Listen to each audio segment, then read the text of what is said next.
जय जगन्नाथ जय माँ जोगमाया आपण मैंने देखुंत आमर ये हूँ गंडरपुर माँ जोगमाया पीठ ए जोगमाया पीठ रे आज की दीर्घ 7 दिन धरी व्यापी चली आमर भागवत पारायण ए भागवत पारायण आमर पंडित आशीष महाराज तांकर भागवत कथामृत रखुले। आज हूँ सप्तम दिवस बा उद्यापन दिवस। उद्यापन दिवस सकाळू यज्ञ आरंभ हो जाए। बर्तमान एनाक आमर पूर्णाहुति समय पूर्णाहुति समय आपण देखिपे आमर जो ये जो आमर भाईना जड़े बसी जो आहुति दिहा से जो मंत्र पाठ करुँच आम प्रथम दिन गोटे भिडियो करूँ से भागवत पाठ करुले संगे आउ जड़े आमर भाईना ये जो आप देखिपे जो आहुति दौरान ये भाईना भागवत पाठ करुले। एटा माँ को मंदिर रे भागवत पाठ करा माँ को पीठ रे पारायण चली आज हूँ तार पूर्णाहुति। ए पूर्णाहुति आपण माँ जोगमायांकर ये जो पीठ आंकर 27 वर्षर ये जो मंच आ मंदिरटी 100 वर्षर ऊर्ध्व हम। आम प्रथम दिन माँ को मंदिर आपन को देखलु यज्ञ अनुष्ठान देखु बहुत सुंदर भाव में गंडरपुर जो अच्छा साई बासिंदा ग्रामांचल जहाँ अच्छी से यही जो माँ जोगमाया सी होती अधिष्ठात्री देवी अधिष्ठात्री देवी माने प्रत्यक्ष देवी कहले चले कारण से जी मानसिक करती जहाँ करती से सांगे सांगे पूर्ण करती अखंड विश्वास अच्छी माँ को प्रति। माँ जोगमाया को मंदिर रे काली आमे गोटे वीडियो करथिलु। माँ जोगमाया अच्छा माँ मंगला अच्छा माँ विमला अच्छी किसी समय पर पूर्णाहुति आरंभ हो। पूर्णाहुति सरला आमर पारायण आरंभ हम। आज हूँ उद्यापन दिवस आमर एठिकार जो मैंने अच्छा साई बासिंदा आउ जो मैंने अच्छा आमर सांगे जड़े अच्छा वरिष्ठ नागरिक जड़े अच्छा सी आखंडलमणि मंदिर जो अच्छे आखंडलमणि मंदिर से पूजक हिसाब से अच्छा आम कि शुणा ये पीठ विषय मंदिर विषय आउ जो यज्ञ पाठ करने को जो आसी भाईना सी कि कथा कहे आसतु आम जा से जो नना पाखक से नना कि वक्तव्य देवे। आईटी आप देखु जगन्नाथ महाप्रभु आज एठिकी पलि आसी कहीं मंदिर में दीर्घ 7 दिन धरी जो भागवत पाठ करा जाउथिला सेठी नारायण पूजा पाउचंती बाकी माँ जोगमाया पूजा पाउचंती माँ मंगला पूजा पाउचंती माँ विमला पूजा पाउचंती। जेते भागवत पाठ आरंभ करा जाए ये जो पीठरू 3 ठाकुर से जगह को जाहांती यज्ञ शेष दिन जो यज्ञ हुए सप्तम दिन से सप्तम दिन रे प्रभु पलि आसती एठिकी सिंहासन को से पलि आसती आप ये देखिपे। आमर एठी जो अच्छा आमर कर्ता कर्ती ये अच्छा आप देखु देखिपे। नना टिके आपणकर परिचयटा देवे आपणकर ये जो मंच ए मंच केते वर्ष है पारायण चलती यज्ञ चली माँ जोगमाया ए जोगमाया को विषय आपड़ टिके दीपद कहे। मो ना हूँ मणि महापात्र मुझे आखंडलमणि मंदिर पूजक मु 1982 मसीह एठिके आसली एठी भगवान का आशीर्वाद घर करी मुझे गंडरपुर बासिंदा भाव में नुआ साहि रोचे।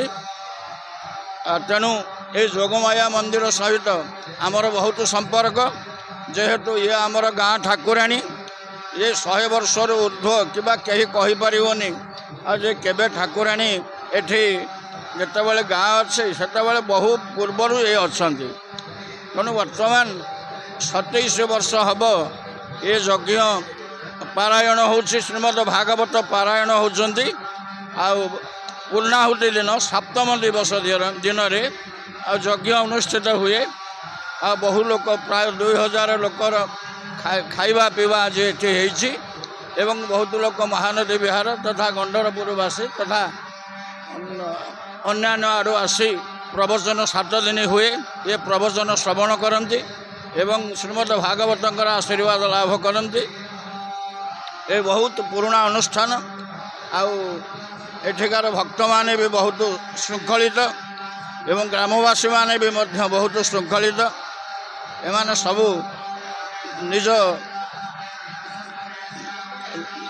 तत्वावधान समस्त कार्य निर्वाह करती। आज्ञा माँ आमर होचंदी कुलदेवी माँ को जो आम सब स्थायित माँ आमर होचंदी कुलदेवी आम ग्रामर कुलदेवता आम घरर देवी सी आम जहाँ करूँ माँ को मानसिक करी माँ को चरण में आमर मथा सब प्रणम थाए। आ माँ को विषय कौन कहबी माँ तो आमर सर्वंसआ माँ जहाँ करती आमको घंट घोड़े रखी था सब जोगमाया सुभद्रा बलभद्र सुदर्शन माँ भगवती वासुदेव सच्चिदानंद की भगवान जय माँ जोगमाया।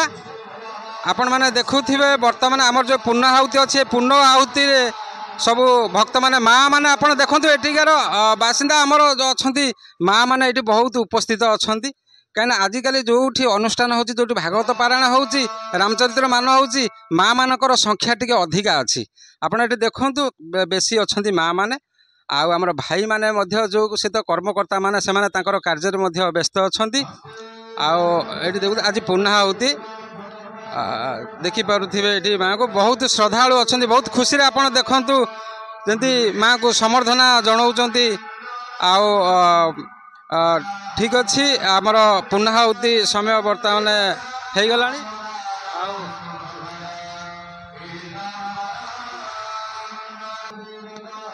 नना टिके आपणकर परिचय देबे आ जो यज्ञ होउची ए यज्ञ रे आपण आधे भाग नहीं आपणकर नाटी कहे आउ केतेबेले यज्ञ आरंभ होइथिला पूर्णाहुति केतेबेले हबो टिके ए बाबद टिके कहिबे।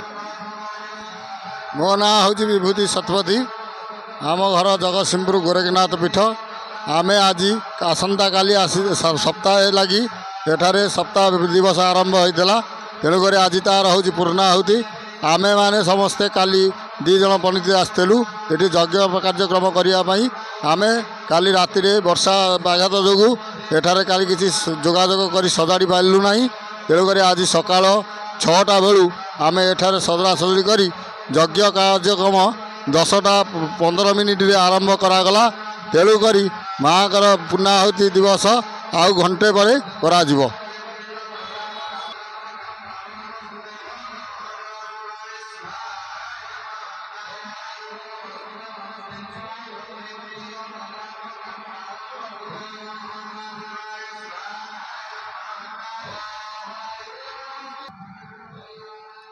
प्रथम आरंभ आज्ञा सारला मंदिर आम जाइलु नवरात्र को सेठारे आमर अच्छा आमर साधु जन लोक से अच्छा से कहले जे आज्ञा आपण गोटे गंडरपुर रे करंतु भागवत महोत्सव से बेटू आमको चिंता देला आम केमती करूँ सी कहले जे आम सब साहाय्य करूँ आम एठी आसी गंडरपुर रे पहुँचबू आ तुम मैंने आमको टिके किछि किछि साहाय्य कले हो से मैंने आसी प्रथम आरंभ करते सेतबेले अल्प मेंबर थिले आमर ये अनुष्ठान बहुत कम बाहर मेंबर भी बहुत थिले सिकई आंचलिक शिकरपुर चाउलियागंज केन्द्रापड़ा ये सब एरिया भी लोक बसा उठा करते अनुष्ठान से आरंभ हो अल्प किसी आरंभ हो आज पर्यंत चली आज्ञा 27 वर्ष हो गला एमती हाँ नाई रे चलती हो।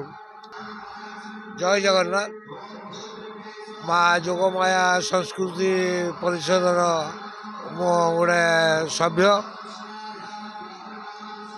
ये 40 वर्ष है आमर भागवत पुराण हो पार्ची आर प्राय समस्त पिलांकर सहयोग सहानुभूति अच्छी एमती चली थे। जय जगन्नाथ।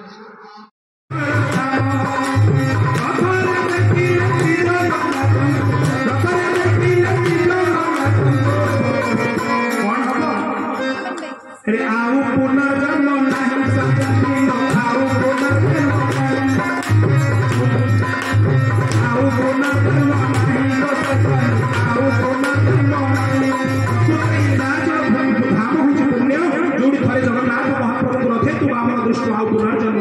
तेणु से पवित्र धाम गंडरपुर पवित्र मार्ग बस आम मैंने आसतु भागवत कथा को श्रवण करवा मुझे बर्तमान अनुरोध करी व्यासस्थान मंडन कर समस्त प्रिय से आशीर्वाद महाराज जी से सब भगवान कथा को बहुत सुंदर भाव बहुत रसाल भाव आम समस्त मो मुखरे आम कर्ण भितर आम भितर से भाव को उद्रेक कराती से सुंदर कथा को आग को ले आज भागवत वाणी को प्रकृति सुंदर भाव में कहती जिते भागवत कथा कौन ना सुख मुखात अमृत रव संयुतम भागवत से सुंदर वाणी जिते महाराज मुखारबिंदु निष्कृत हुए अत्यंत रसाल हो जाए तेणु भगवान निकट प्रार्थना करवा जोगमाई निकट माखंडमणि निकट भगवान से भागवत भगवान निकट दीर्घायु करते समस्त हरिवल बोलवा से सब भगवान कथा श्रवण करूँ जय जगन्नाथ जय जगन्नाथ जय जगन्नाथ आपण पुणी थे आपण मान सम्मुखें ओडिशा सुनामधन्य प्रवाचकता आप समस्त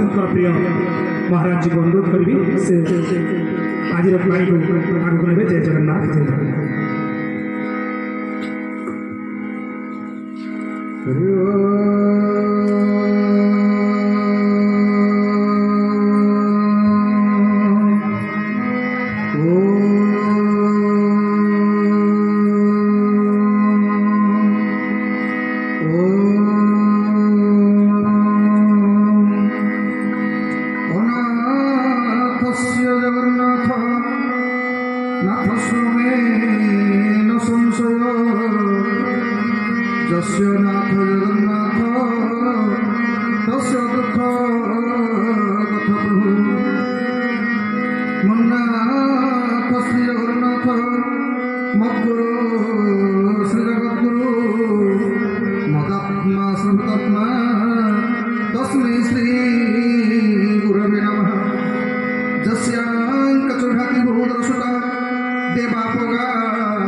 विश्ववाणी विश्व नियंता अनाथर नाथ गोत्र गोत्र शरण शरण पद्मप्लालोचन जगतर जीवन जगन्नाथ महाप्रभु रेवती बलदेवजू पुरातन भगवत जगज्जनी माँ सुभद्रिका शक्तर सुदर्शन पीठाधीश्वर वृंदावन फेर रसरस रसकेन्द्र मौली नंदनंदन गोपीनंदन वल्लभ देवकी प्राणधन श्यामसुंदर भगवान ଆହ୍ଲାଦରେ ଶକ୍ତି ସ୍ୱରୂପିଣୀ ନିକୁଞ୍ଜ କୁଞ୍ଜେଶ୍ୱରୀ ରାସରାଶେଶ୍ୱରୀ ମା ରାଧାରାଣୀ ଭଗବାନଙ୍କ ବାଗ୍ମ ସ୍ୱରୂପ ପରମଶାସ୍ତ୍ର ଭାଗବତ କ୍ଷେତ୍ରାଧୀଶ୍ୱରୀ ଜଗତଜନୀ ପରାତ୍ର ଭଗବତୀ ମା ଯୋଗମାୟା କ୍ଷେତ୍ରାଧୀଶ୍ୱର ଦେବଦେବ ମହାଦେବ ଭୂତ ଭାବନ କୈଳାସପତି ପ୍ରଭୁ ଆଖଣ୍ଡଳମଣି ଭଗବାନ ଇଷ୍ଟଦେବ ରଘୁନାଥଜୀ ଭଗବାନଙ୍କର କଥାରସିକ ଗାଣିନାମଗ୍ରଗଣ୍ୟ ବୀର ବଜରଙ୍ଗବଳୀ ମହାରାଜ ମଧ୍ୟ ସଦ୍ଗୁରୁଦେବ ପୂଜ୍ୟ ପୂଜକ ବାବା ବଳିଆଙ୍କ ପାଦପଦ୍ମରେ ଅନନ୍ତର ଦଣ୍ଡବତ ପ୍ରଣାମ ନିବେଦନ ପୂର୍ବକ ମାସୋତ୍ତମୀ ପବିତ୍ର ଆଶ୍ୱିନ ମାସ ଭାଗବତ ଜନ୍ମ ମହୋତ୍ସବର ପୁଣ୍ୟ ସ୍ମୃତିକୁ ଚାରଣ କରିବା ପାଇଁ ଆୟୋଜିତ ଶ୍ରୀମଦ ଭାଗବତ ସପ୍ତାହ କଥା ଜ୍ଞାନ ଯଜ୍ଞ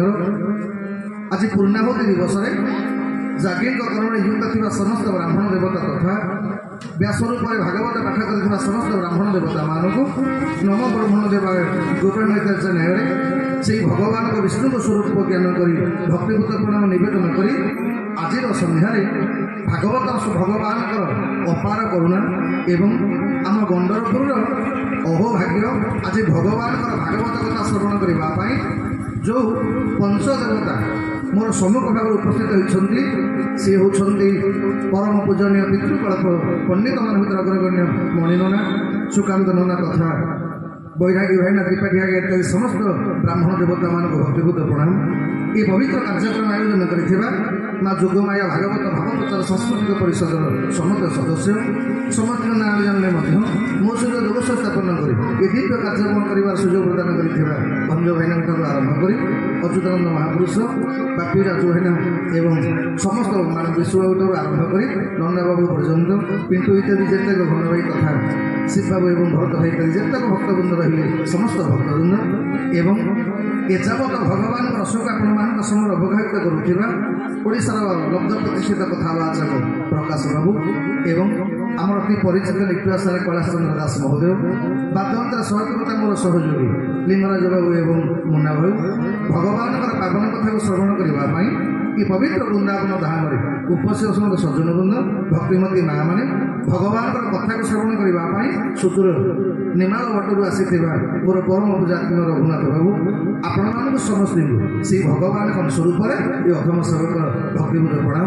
ତା ସହିତ ଆଜିର ସନ୍ଧ୍ୟାରେ ଭଗବାନଙ୍କର ଭଗବାନଙ୍କର ଏ ଭାଗବତ କଥା ଶ୍ରବଣ କରିବା ପାଇଁ ଆମ ଗହଣରେ ଉପସ୍ଥିତ ଅଛନ୍ତି ଓଡ଼ିଶା ପୋଲିସ ବିଭାଗର ବରିଷ୍ଠ ଅଧିକାରୀ କ୍ରାଇମବ୍ରାଞ୍ଚର ଏସ୍ପିଙ୍କ ଠାରୁ ଆରମ୍ଭ କରି ଡିଆଇଜିଙ୍କର ପରମ ପୂଜନୀୟ ମା ସରୋଜ ଦେବୀଙ୍କୁ ଭକ୍ତିଭୂତ ପ୍ରଣାମ। ଆସନ୍ତୁ ସେହି ଭଗବାନଙ୍କର ଭୁବନ ମୋହନ କଥାକୁ ଶ୍ରବଣ କଲା ପୂର୍ବରୁ ଆନନ୍ଦର ସହିତ ଶ୍ରଦ୍ଧାର ସହିତ ଭାବର ସହିତ ଭକ୍ତିର ସହିତ ଦୁଇବାର ଆପଣମାନେ ମୋ ସହିତ ନାମ କୀର୍ତ୍ତନ କରିବେ। ତାପରେ ଯେମିତି ଭଗବାନଙ୍କର କୃପା ହେବ ସେମିତି କଥା ଶ୍ରବଣ କରିବା।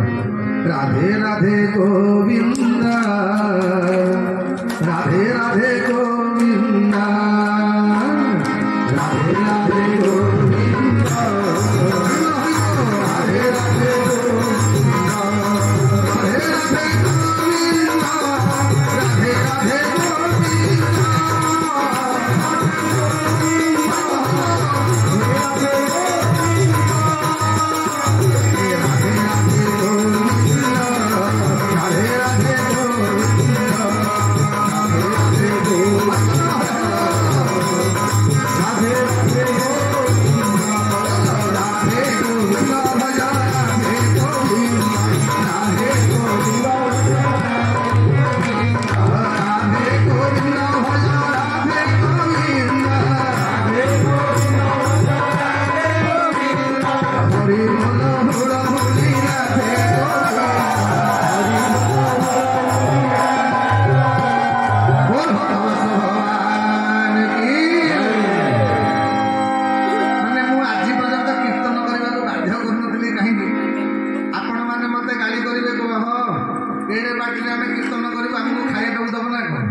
କିନ୍ତୁ ଆଜି ଆମ କର୍ମକର୍ତ୍ତା ମାନଙ୍କ ତରଫରୁ ଆପଣମାନଙ୍କ ପାଇଁ ଆଜ୍ଞା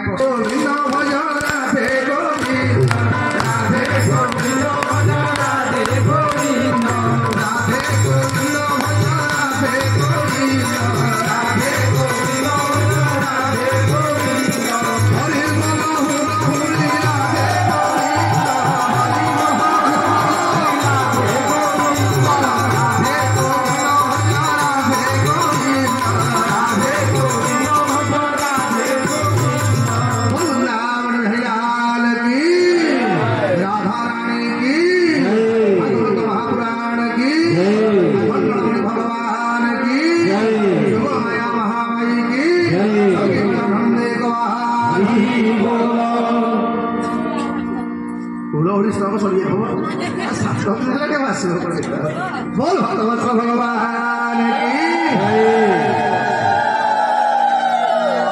କି ସଜନ ଗତକାଲି ଆମେ ଶ୍ରବଣ କରିଛେ ଦେବରାଜ ଇନ୍ଦ୍ରଙ୍କର ଅହଙ୍କାରକୁ ଦମନ କରିବା ପାଇଁ ଭଗବାନ ମୋର ଗୋପୀମାନଙ୍କୁ ଗୋପାଳମାନଙ୍କୁ ରକ୍ଷା କରିବା ପାଇଁ 7 ଦିନ 7 ରାତି ପର୍ଯ୍ୟନ୍ତ ଗୋବର୍ଦ୍ଧନ ପର୍ବତ ଧାରଣ କଲେ।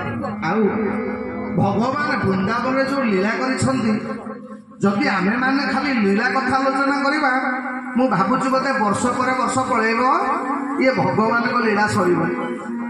କାମ୍ୟାପିରି ଯେତେବେଳେ ନୂଆକିରି ଆରମ୍ଭ ହେଲା ଭାଗବତ ଆରମ୍ଭ କଲି ଆଜ୍ଞା ପ୍ରତ୍ୟେକ ଦିନ 25 ମିନିଟ୍ ସପ୍ତାହକ 7 ଦିନ ଯାକ ହରି କଥା କହିଲି ମୋର 2 ବର୍ଷ 8 ମାସ ପଳେଇଗଲା 10ମ ସ୍କନ୍ଦ ପର୍ଯ୍ୟନ୍ତ ଯାଇପାରିଲାନି ସରିଲାନି କଥା। ତେଣୁ ସେଇ ନ୍ୟାୟରେ ହରି ଅନନ୍ତ ହରି କଥା ଅନନ୍ତା ଭାଗବତ କଥା ସବୁ କଥା ସାରି ହବନି। ଅନେକ ଲୀଳା କରିଛନ୍ତି ଭଗବାନ କିନ୍ତୁ ଭଗବାନଙ୍କର ବୃନ୍ଦାବନର ସର୍ବଶ୍ରେଷ୍ଠ ଲୀଳା ହେଉଛନ୍ତି ରାସ ଉତ୍ସବ। କାଲି ଆମର ଡକ୍ଟର ଦଣ୍ଡପଟ ସାର୍ ଆଜ୍ଞା ମୋତେ କହୁଥିଲେ ଟିକେ ତାଙ୍କର ଅନୁରୋଧ ଥିଲା ରାସ ଉତ୍ସବ ବିଷୟରେ କହିବା ପାଇଁ। ହେ ବାପାମାନେ ମାଆମାନେ ଆମେ ଯେଉଁ ଓଡ଼ିଆ ଗୀତ ସବୁ ଶୁଣୁଛେ ଆମମାନଙ୍କ ଧାରଣା ହେଉଛି କ'ଣ ନା ରାସ ଉତ୍ସବ ହେଉଛନ୍ତି ପୁରୁଷ ନାରୀମାନଙ୍କର ମିଳନ ଲୀଳା। ଏଇଟା ବୁଝିବା ଭୁଲ ଲାଗିବ କାରଣ ଭଗବାନ ଯେତେବେଳେ ରାସ ଉତ୍ସବ କଲେ ମୋ ଭଗବାନଙ୍କ ବୟସ ମାତ୍ର 8 ବର୍ଷ ବୟସ। 8 ବର୍ଷ ପିଲାର ଆଜ୍ଞା କାମ ଭାବନା ଜାଗ୍ରତ ହେବନି ଗୋଟିଏ କଥା। ଦ୍ୱିତୀୟ କଥା ଆମେ ବା ଗତକାଲି ଶ୍ରବଣ କରୁଥିଲେ ଆଜ୍ଞା ଗୋପୀମାନଙ୍କୁ ଆପଣ କ'ଣ ସାମାନ୍ୟ ନାରୀ ବୋଲିକି ଭାବିଲେ ନା କ'ଣ? ଯୋଉଠି ଉଦ୍ଧବଙ୍କ ଭଳି ବ୍ରହ୍ମଜ୍ଞାନୀ ବ୍ରହ୍ମାଙ୍କର ଯିଏ ହେଉଛନ୍ତି ଶିଷ୍ୟ ମହର୍ଷି ଦେବଭାଗଙ୍କର ପୁତ୍ର ଉଦ୍ଧବ ସିଏ ଭଗବାନଙ୍କ ପାଖରେ ପ୍ରାର୍ଥନା କଲେ ମୋତେ ବୃନ୍ଦାବନ ଧୂଳିଟେ କରିଦିଅ। ଗୋପୀ ହେବା ଦୂର କଥା ଧୂଳି ହେଇପାରିଲେ। ଆଜି ବି ଯଦି ଆପଣମାନେ ବୃନ୍ଦାବନ ଯିବେ ବୃନ୍ଦାବନରେ ଜଣେ ଗୋପେଶ୍ୱର ମହାଦେବ ଅଛନ୍ତି ଆଜ୍ଞା। ସେ ଗୋପେଶ୍ୱର ମହାଦେବ ଆଜ୍ଞା ଦିନ ବେଳେ ଶିବଙ୍କ ଭଳିଆ ବେଶ ହୁଅନ୍ତି ମାନେ ଶିବ ସିଏ ଦିନ ବେଳେ ପୁଅ ପିଲା ବେଶ ହୁଅନ୍ତି। ଆଉ ଯେମିତି ସନ୍ଧ୍ୟା ହେଇଯାଏ ଗୋପେଶ୍ୱର ମହାଦେବଙ୍କର ସେବାୟତ ମାନେ ଶଙ୍କର ଭଗବାନଙ୍କୁ ଆଜ୍ଞା ଲେଡିଜ ରୂପରେ ତାଙ୍କୁ ବେଶ କରନ୍ତି। ଠିକ ସ୍ତ୍ରୀ ଲୋକ ଭଳିଆ ଚୁଡ଼ି ଶଙ୍କା ପିନ୍ଧିବେ। କାରଣ କ'ଣ ନା ଦ୍ୱାପର ଯୁଗରୁ ଆଜି ପର୍ଯ୍ୟନ୍ତ ଶଙ୍କର ଭଗବାନ ପ୍ରାର୍ଥନା କରୁଛନ୍ତି ମହାପ୍ରଭୁ ମୋତେ ଟିକେ ଗୋପୀ କରିଦିଅ। ଆଜ୍ଞା ଶଙ୍କରଙ୍କର ପାଳି ପର୍ଯ୍ୟନ୍ତ ତାଙ୍କ ନମ୍ବର ପଡ଼ିନାହିଁ। ଆଉ ଯଦି ଆପଣମାନେ ରାଧାକୁଣ୍ଡ ଯାଇଥିବେ ରାଧାକୁଣ୍ଡର ପାଖରେ ଗୋଟେ ନାରଦଙ୍କ ମନ୍ଦିର ଅଛି। ସେଠି ନାରଦ ସିଏ ବି ତପସ୍ୟା କରୁଛନ୍ତି ଆଜ୍ଞା ସ୍ତ୍ରୀ ଲୋକଙ୍କ ଡ୍ରେସ୍ ପିନ୍ଧି ମାନେ ଶାଢ଼ୀ ପିନ୍ଧିକି ମୋତେ ଟିକେ ଗୋପୀ କରିଦିଅ। ସିଏ 2 ଜଣଙ୍କୁ ଏପର୍ଯ୍ୟନ୍ତ ଲାଇନ୍ ମିଳିନି। ଆଉ ଆମ ତ ଭଳିଆ ଲୋକଙ୍କୁ ଲାଇନ୍ ଆସିବ ପଡ଼ୁ ଆଜ୍ଞା। ଯୋଉଠି ଶଙ୍କର ଭଗବାନ ଏପର୍ଯ୍ୟନ୍ତ ଗୋପୀ ହେଇପାରିଲେନି ଆଜ୍ଞା। ଆପଣମାନେ ଶୁଣିଥିବେ ଯେତେବେଳେ ରାସୋତ୍ସବ ଅର୍ଥ କ'ଣ ନା ଆତ୍ମା ସହିତ ପରମାତ୍ମାର ମିଳନ, ଭକ୍ତ ସହିତ ଭଗବାନଙ୍କର ମିଳନ, ଜୀବ ସହିତ ପରମର ମିଳନ। ইয়ারি ନାଁଟା ରାସ। ରାସ ଅର୍ଥ ହେଉଛି ମିଶିବା। ଅନେକର ଆମେ ଏବେ ଯେତେକ ବସିଛେ ଆମେ ସମସ୍ତେ ରାସମଣ୍ଡଳୀରେ ଆଜ୍ଞା ବର୍ତ୍ତମାନ ବସିଛେ। ଇଏ ଯେଉଁ 2 ଘଣ୍ଟା ସମୟ ଏ 2 ଘଣ୍ଟା ଭିତରେ ଆମ ମନ ଭିତରେ କୌଣସି ଚିନ୍ତା ବର୍ତ୍ତମାନ ନାହିଁ ଆଜ୍ଞା। କେବଳ ଭଗବାନଙ୍କ କଥା ଶୁଣୁଛେ ଭଗବାନଙ୍କର ଆମେ ସମସ୍ତେ ଭାବୁଛେ ଯେ ଆମେ ବର୍ତ୍ତମାନ ବୃନ୍ଦାବନ ଧାମରେ ବସିଛେ ବୋଲି। ইয়াରି ନାଁଟା ହେଉଛି ରାସ ଆଜ୍ଞା। ଭଗବାନଙ୍କ ସହିତ ମିଶିବା ଭଗବାନଙ୍କ ସହିତ ଏକାକାର ହବା ତାରି ନାଁଟା ରାସୋତ୍ସବ। बोले अप्राकृत प्रेम मूर्ति जय राधा हरि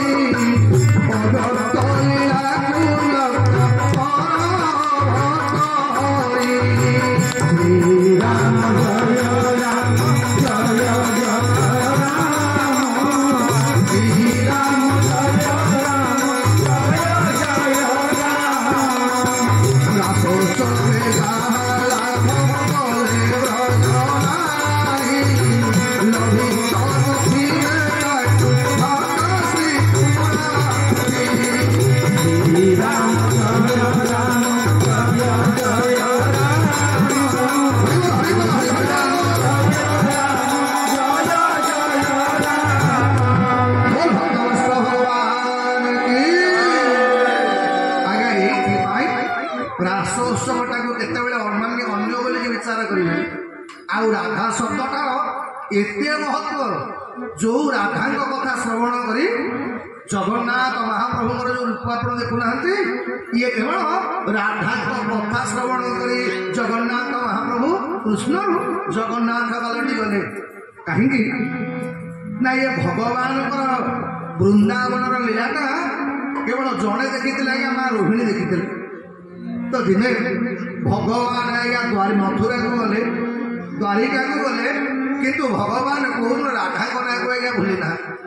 ଯେତେବେଳେ ଭଗବାନ ମୋର ବିଶ୍ରାମ କରନ୍ତି, ଭଗବାନଙ୍କ ସ୍ୱରରୁ କେବଳ ରାଧା ଶବ୍ଦ ବାହାରେ। ତ ଦିନେ କଷ୍ଟ କାଟ ମହିଷୀ ମାନେ ପଚାରିଲେ ମାଙ୍କୁ, କହିଲେ ମା ରୁକ୍ମଣୀ, ମା ରୋହିଣୀ, ଏ ଆପଣଙ୍କ ପୁଅ ସବୁ ଭୁଲିଗଲେ, ଏ ରାଧା ଶବ୍ଦଟା ଭୁଲି ପାରୁନାହାନ୍ତି, କାରଣ କ'ଣ? ଆଉ ଏ ବୃନ୍ଦାବନରେ ଭଗବାନ କ'ଣ କ'ଣ ଲୀଳା କରିଥିଲେ ସେ କଥାଟା ଟିକେ କହନ୍ତନି। ଭଗବାନ ଆଜ୍ଞା ରୁକ୍ମଣୀ ଅଷ୍ଟକାଟ ମହିଷୀ ମାନଙ୍କର କଥା ଯେତେବେଳେ ରୋହିଣୀ ମା ଶୁଣିଲେ, କହିଲେ ଶୁଣ, ମୁଁ ଜାଣିଛି ଯୋଉ ଜାଗାରେ ରାଧାଙ୍କର କଥା ଆଲୋଚନା ହବ ମୋ ପୁଅ ରହିପାରିବନି। ଆଉ ହେ ବାପା ମାନେ, ମା ମାନେ, ମୁଁ କ'ଣ ପାଇଁ କୁହେ, ଆପଣମାନେ କିଏ କୀର୍ତ୍ତନ କରୁଛି ନ କରୁଛି ଏଇଟା ସିନା ମୁଁ ଦେଖିପାରୁନି, କିନ୍ତୁ ଭଗବାନଙ୍କର ଦୃଷ୍ଟି ଅଛି ଆପଣଙ୍କ ଉପରେ। ଯୋଉ ଜାଗାରେ ଭଗବାନଙ୍କ କଥା ଆଲୋଚନା ହୁଏ, କିଏ ଗଲେ ଯାଆନ୍ତୁ ନ ଗଲେ ନାହିଁ, ନିଜେ ଠାକୁର ସେ ଜାଗାକୁ ଯାଆନ୍ତି। ତ ସେଇ ନ୍ୟାୟରେ ମା ରୋହିଣୀ କଲେ, ଦେଖ ଆଜ୍ଞା, ଯେତେବେଳେ ବୋହୂମାନେ ବାଧ୍ୟ କଲେ ଶାଶୁକୁ, ବିଚରା ଶାଶୁ ମା କହିଲା, ଦେଖ ମୁଁ କହିବି ଯେ, କିନ୍ତୁ ମୋର ଗୋଟେ କଣ୍ଡିସନ ସର୍ତ୍ତ ଅଛି। କ'ଣ ନା, ଯୋଉଠି ବୃନ୍ଦାବନର କଥା କୀର୍ତ୍ତନ ହବ ମୋ ପୁଅ ଆଉ ରହିପାରିବନି, ପଳେଇ ଆସିବ। ଆଉ ମୁଁ ଗୋଟେ ମା ହେଇକି ମୋ ପୁଅର ପ୍ରେମ କଥାଟା କହିବି କେମିତି? ସେଠୁ ରୁକ୍ମଣୀ ଯଦି ପଚାରିଲେ, କହିଲେ ମା କ'ଣ କଲେ ଆପଣ କହିପାରିବେ? ନା ଗୋଟେ କାମ କରିବ କି ନା କ'ଣ? ନା ଏମିତି ଗୋଟେ ଜାଗାରେ ଆମେ କଥା କୀର୍ତ୍ତନ କରିବା ଯୋଉଠିକି କୃଷ୍ଣ ବଳରାମ ଯାଇପାରିବେ। ଆଜ୍ଞା ରୁକ୍ମଣୀ ଇତ୍ୟାଦି ଅଷ୍ଟ କାଠ ମହିଷୀ ମାନେ 7ଟା କବାଟ ଥିବା ଗୋଟେ ନିବୃତ କୋଠରୀ ବାଛିଲେ। ଆଉ ଭଗବାନ କୃଷ୍ଣକୁ ଅଟକେଇବ କିଏ? ଭଉଣୀ ସୁଭଦ୍ରାକୁ ଯାଇଥିଲେ, କହିଲେ ଭଉଣୀ ସୁଭଦ୍ରା, ତମେ ଗୋଟେ କାମ କର, ଆମେ ଯାଉଛୁ କଥା ଶ୍ରବଣ କରିବା ପାଇଁ। ଯଦି ତମ ଦି ଭାଇ ଯାକ ଆସନ୍ତି, ତମ ଦି ଭାଇକି ଜଗିବା ଦାୟିତ୍ୱ ହଉଛି ତମର। ମା ସୁଭଦ୍ରା ଭାଉଜ ମାନଙ୍କର କଥା ମାନିଲେ। ସୁଭଦ୍ରା ଜଗିଲେ ଦାଣ୍ଡ ଦ୍ୱାର, ଆଉ ମା ରୋହିଣୀ ଆରମ୍ଭ କଲେ ରାଧାଙ୍କ ଚରିତ୍ର। ଶ୍ରୀ ରାଧା ଭାତୁଳି ପ୍ରେମ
ବଳରାମ ଭଗବାନ ଦି ଜଣ ଯାକ ତାରିକାର ରାଜକାର୍ଯ୍ୟ ଛାଡ଼ିଲେ, ଦି ଭାଇ ଯାକ ଦୌଡ଼ି ଆସିଲେ।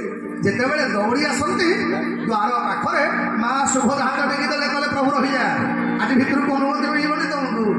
ଆଜ୍ଞା ମା ସୁଭଦ୍ରା ହାତ ଟେକିଛନ୍ତି। ଗୋଟିଏ ପଟେ କୃଷ୍ଣ, ଆଉ ଗୋଟେ ପଟେ ବଳରାମ।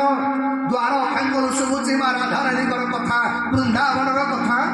ଇଏ ଭଗବାନ ମାନେ ରାଧାରାଣୀଙ୍କର ଚରିତ୍ର ଶ୍ରବଣ କଲା ବେଳକୁ ଜଗନ୍ନାଥ ମହାପ୍ରଭୁଙ୍କର ଆଖି ଦିଟା ବିସ୍ମାରିତ ହେଇଗଲାଣି। ଭଗବାନଙ୍କର ହାତ ତରଳି ଗଲାଣି। ଆଜ୍ଞା ଯୋଉ ରୂପଟା ଆମେ ଜଗନ୍ନାଥ ବଳଭଦ୍ର ସୁଭଦ୍ରାଙ୍କର ଦେଖୁଛେ, ଠାକୁର ଠିକ ସେଇ ରୂପରେ ଅଛନ୍ତି। ଏ ରୂପଟାକୁ ମହାରାସ ରୂପ ବୋଲି ଆଜ୍ଞା କୁହନ୍ତି। ରାସ ରୂପରେ ଭଗବାନ ଆମର ଅଛନ୍ତି। ନାରଦ ପହଞ୍ଚିଗଲେ। ଯେମିତି ନାରଦ ପହଞ୍ଚିଗଲେ, ଆଜ୍ଞା ଭଗବାନଙ୍କ ସାଙ୍ଗେ ସାଙ୍ଗେ ଭାଙ୍ଗିଗଲା। ଆଜ୍ଞା ଭଗବାନ ପୂର୍ବ ରୂପକୁ ପଳେଇ ଯାଇଥିଲେ। ନାରଦ କହିଲେ, ପ୍ରଭୁ ଇଏ ମୁଁ ଯୋଉ ଆପଣଙ୍କର ଯୋଉ ଅଦ୍ଭୁତ ରୂପ ଦେଖିଲି, କାରଣ ସୁଭଦ୍ରା ଦିଟା ହାତ ମେଲେଇଛନ୍ତି, ଏଇଥିପାଇଁ ସୁଭଦ୍ରାଙ୍କର ଟୋଟାଲ ହାତ ନାହିଁ। ଜଗନ୍ନାଥ ବଳଭଦ୍ରଙ୍କର ବଡ଼ ବଡ଼ ଆଖି ହେଇଯାଇଛି, ହାତଟା ବିସ୍ତାରିତ ହେଇଯାଇଛି। ନାରଦ କହୁ ଭଗବାନ କହିଲେ, ନାରଦ ମୋର ଏଇ ରୂପଟା କଳିଯୁଗରେ ଦାରୁ ବ୍ରହ୍ମ ରୂପରେ ମୁଁ ପ୍ରକାଶିତ ହେବି। এইଥିପାଇଁ ଆଜ୍ଞା ଜଗନ୍ନାଥ ମହାପ୍ରଭୁ ହେଉଛନ୍ତି କିଏ ନା ରାଧାକୃଷ୍ଣଙ୍କର ମିଳିତ ତନୁ ଆଜ୍ଞା।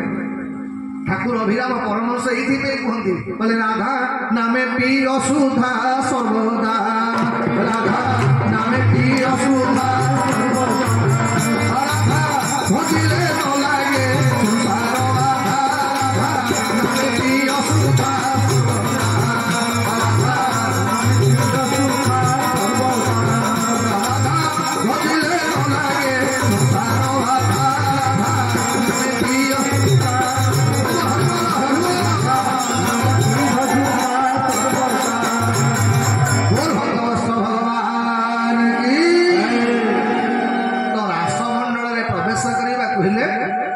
ତିନୋଟି କାମ ଆପଣଙ୍କୁ କରିବାକୁ ପଡ଼ିବ।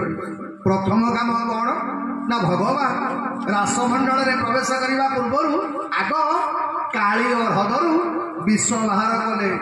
ଏ ବିଷ ହେଉଛି କିଏ ନା ଜୀବନରେ ଭଗବାନଙ୍କ କୃପା ପାଇବାକୁ ହେଲେ ଆମ ଅନ୍ତର ଭିତରେ ଥିବା ସମସ୍ତ ବିଷ, ବିଷ ଆରୋପକ ବିଷ, କାମ, କ୍ରୋଧ, ଲୋଭ, ମୋହ, ଇଏ ବିଷକୁ ଆପଣମାନଙ୍କୁ ଆଜ୍ଞା ବାହାର କରିବାକୁ ପଡ଼ିବ।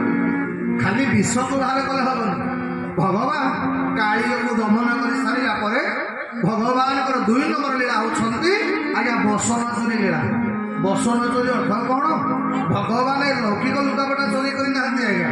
ବସନ ହେଉଛନ୍ତି ଆମର ଅଭିମାନ, ଆମର ଅହଙ୍କାର। ଜୀବନରେ ଭଗବାନଙ୍କର କୃପା ଲାଭ କରିବାକୁ ହେଲେ ଆଗ ଅହଙ୍କାରକୁ ଦୂର କରିବାକୁ ପଡ଼ିବ। ଆଉ ଯେତେବେଳେ ଅହଙ୍କାର ଦୂର ହେଇଯିବ ଭଗବାନଙ୍କର ବଂଶୀ ସ୍ୱର ଆପଣଙ୍କ କାନରେ ପଡ଼ିବ ଆଜ୍ଞା। 3 ନମ୍ବର ହେଉଛନ୍ତି କ'ଣ ନା ରାସୋତ୍ସବ ହେଲା ଶରତ ଋତୁରେ। ଭାଗବତ ବର୍ଣ୍ଣନା କରିଛନ୍ତି କହିଲେ ନିର୍ବଳ ଶରତର ଶଶୀ ମଲ୍ଲିକା ପୁଷ୍ପ ପ୍ରାୟ ଦିଶି,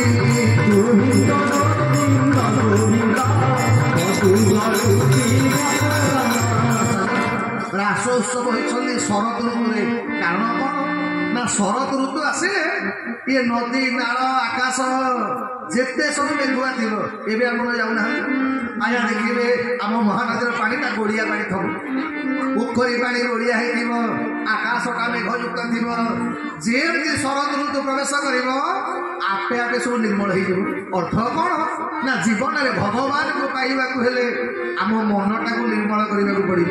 ଯେତେବେଳେ ଆମେମାନେ ହୃଦୟରୁ ବିଷ ବାହାର କରିଦେବା, ଆମ ଅନ୍ତର ଭିତରେ ବସରୂପ ଅହଙ୍କାର ଦୂର କରିବା, ଆଉ ମନଟାକୁ ନିର୍ମଳ କରିଦେଲେ ଭଗବାନଙ୍କର କଣ୍ଠସ୍ୱର ଆପଣଙ୍କ କାନରେ ପଡ଼ିବ। ଭଗବାନଙ୍କର ମୋହନ ବଂଶୀଶ୍ୱର ସ୍ୱରଟା କାନରେ ପଡ଼ିବ। ଆଜ୍ଞା ଗୋପୀମାନଙ୍କର ସବୁ ଗୋପୀମାନେ ଭାବୁଛନ୍ତି କ'ଣ ନା ବୋଧେ ବଂଶୀ କେବଳ ମତେ ଡାକୁଛି। ବୃନ୍ଦାବନେ ବଂଶୀ କେ ବଜାଇଲା, ବୃନ୍ଦାବନେ ବଂଶୀ କେ ବଜାଇଲା, ବୃନ୍ଦାବନେ ବଂଶୀ କେ ବଜାଇଲା,